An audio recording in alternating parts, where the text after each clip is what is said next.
Ya, sementara itu polisi menangkap 2 tahanan yang kabur dari Polsek Samarinda Kota pekan lalu. Kedua tahanan ditangkap di kediamannya masing-masing.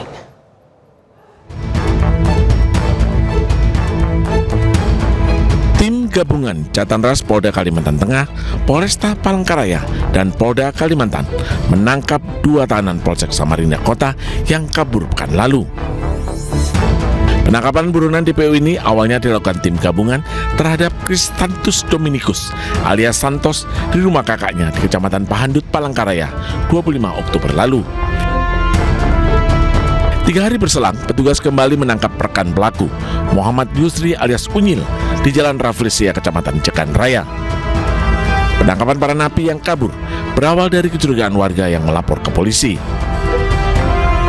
Kedua orang ini melarikan diri dari Kalimantan Timur berdua ke arah Kalimantan Tengah. Dan setelah di Pulang Pisau, mereka berpisah. Pada tanggal 25 kemarin, itu penangkapan yang pertama dengan identitas saudara KDWL.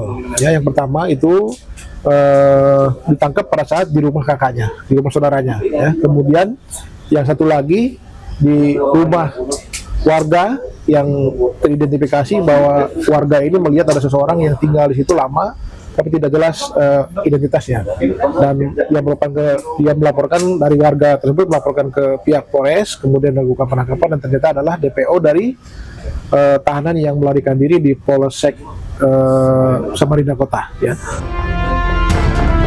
Kedua tahanan tersebut diamankan petugas di Polresta Palangkaraya sebelum diserahkan ke Polresta Samarinda. Sepekan lalu, warga Samarinda digemparkan oleh kaburnya 15 tahanan dari ruang sel Polsek Samarinda Kota. Para tahanan kabur dengan cara menjebol dinding kamar mandi di ruang tahanan. Para tahanan yang kabur merupakan tersangka dari berbagai kasus, mulai dari curanmor, narkoba, hingga persetubuhan anak di bawah umur. Kini, polisi berhasil menangkap lagi 14 tahanan, hingga tersisa 1 lagi tahanan kabur yang masih buron. Dari Palangkaraya dan Samarinda, tim liputan iNews melaporkan.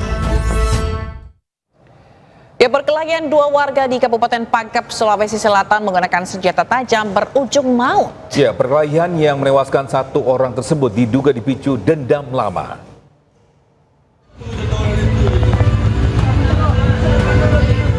Perkelahian maut terjadi di Kampung Erasa, Kelurahan Pundata Baji, Kecamatan Labakang, Kabupaten Pangkep, yang melibatkan 2 warga bernama Hasan dan Asdar. Perkelahian berawal saat Asdar yang diduga dalam pengaruh minuman keras datang ke sebuah pesta dan menantang Hasan untuk bertemu. Tak berselang lama, Hasan mendatangi lokasi dan terlibat duel antar keduanya menggunakan badik. Akibat duel, Hasan meregang nyawa karena terluka parah di dada dan perut. Sedangkan Asdar alami luka serius dan dirawat intensif di rumah sakit. Sementara 1 orang warga yang hendak menghentikan perkelahian terluka di pergelangan tangan. Dalam peristiwa ini, 2 unit sepeda motor terbakar dan viral di media sosial. Dari hasil penyelidikan sementara, duel maut diduga dipicu dendam lama. Untuk motifnya yaitu dendam lama karena ponakan dari pelaku pernah ditampar oleh korban sekitar 2 tahun yang lalu. Polisi mengamankan sejumlah barang bukti termasuk senjata tajam yang digunakan keduanya. Pelaku dijerat pasal 338 KUHP, subsidiar pasal 351 ayat 3 KUHP dengan ancaman hukuman maksimal 15 tahun penjara. Dari Kabupaten Pangkep, Sulawesi Selatan, Saharudin melaporkan. Bisa 2 pelaku ditangkap polisi usai menghipnotis pengendara motor di Kebun Jeruk, Jakarta Barat. Korban yang tidak sadar menyerahkan motornya lengkap dengan kunci dan STNK.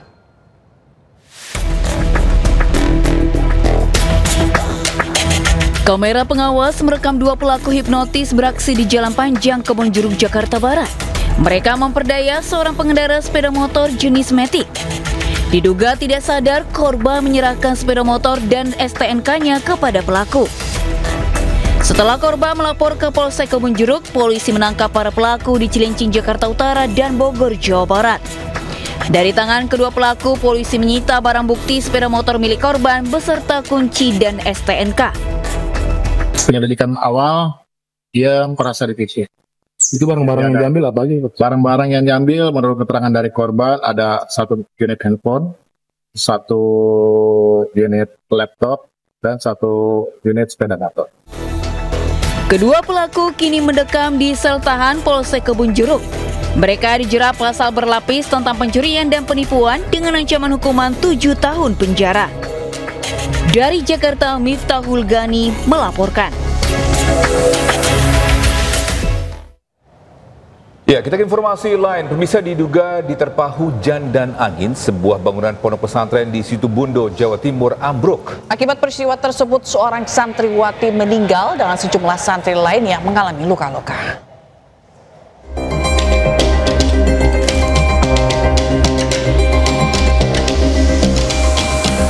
Peristiwa ambruknya asrama putri terjadi di pondok pesantren Salafiyah Syafi'iyah Syekh Abdul Qadir Jailani di Desa Blimbing, Kecamatan Besuki, Kabupaten Situbondo, Jawa Timur.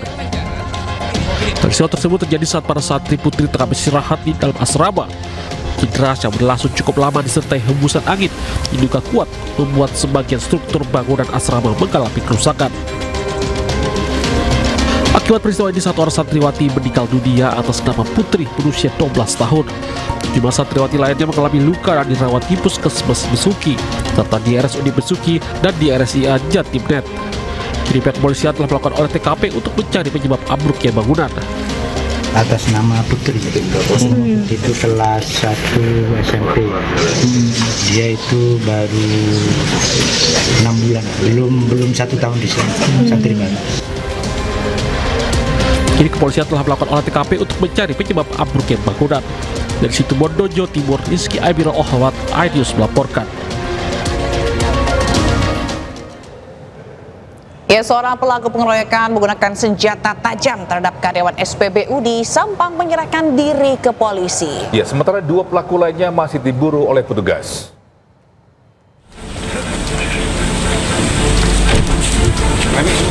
Salah satu pelaku penganiayaan petugas SPBU di Sampang mendatangi Polres Sampang untuk menyerahkan diri.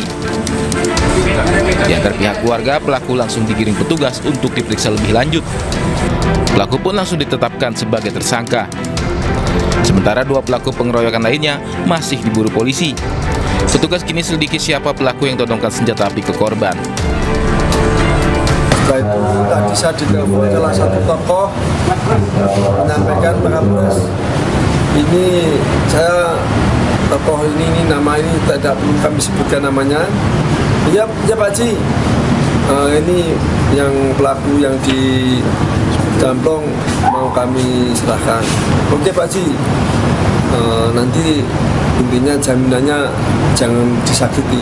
Ya memang kalau sudah menyerah kita kan tidak diperbolehkan menyakiti tahanan kan.